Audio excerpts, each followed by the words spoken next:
Comments on my tier list yesterday were confused why Anya is so good. She is the best hero for PvP currently, and she's in every single speed run, and we're going to do 3 minutes of her getting progressively stronger.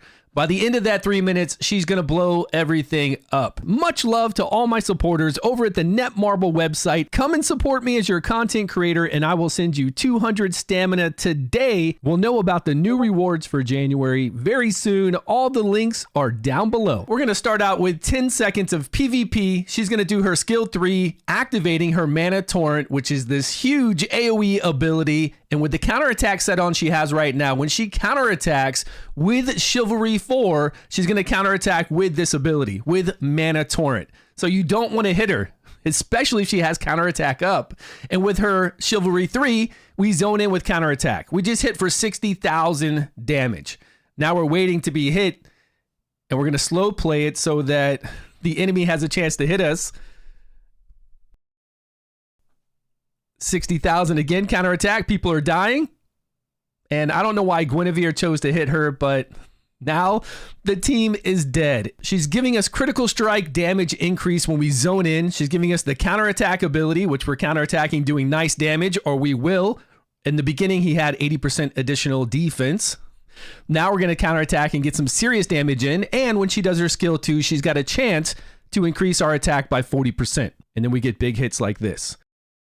She was in a Vigor set with Audrey. She's in a Vigor set right now, but she does have that chance to counterattack when we zone in and when she does her skill 2 off of her passive. I'll show you all these abilities at the end. We did really well. A lot of damage there just by herself. Now we bring her in with a team, and she's just dominating this dragon.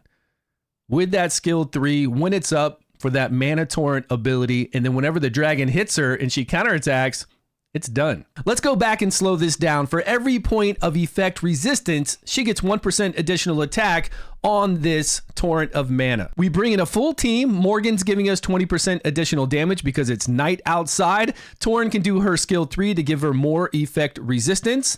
And we get hits like this, 100,000, almost downing all the Drakes. But we're in a Vigor set currently. Soon we're going to do this run where we switch over to a counterattack set.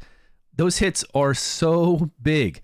They destroy the wings, and then they just do so much damage to the main body. Now we're going to counterattack way more often. When we zone in, we do get 40% additional counterattack from that passive ability and her Chivalry 3. And with the counterattack set, it adds to that, so we're going to counterattack much more often and do insane damage here in just a minute. We're just going to blow up these wings and legs and arms and do massive damage to the main body. I think around 150,000, but that's all with the side limbs as well. But the main body takes a huge chunk because I think it drops maybe 70% of its health. Okay, that was a good 30%, 35. Okay, maybe it's not 70%. Maybe I'm exaggerating. It's a big hit right there. That just looked big because it went from a smaller bar to a bigger bar. It's enormous. This girl is so overpowered. We can do it on her skill 3 from time to time, and we can do it whenever we counterattack, which makes it really crazy. This is the Torrent of Mana ability, so you want that Chivalry 4. Chivalry 3 makes it so when we zone in, we get the counterattack. This is the counterattack buffs we get.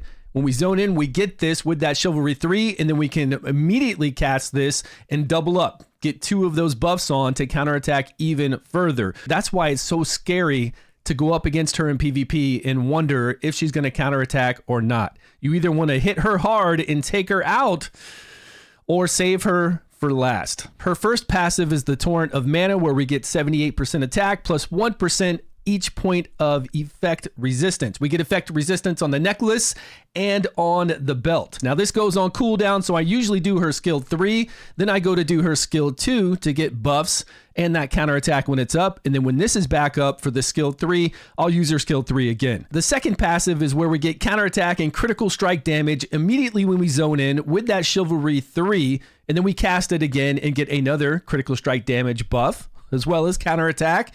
And since we're using skill 2, we can get that increase attack along with it.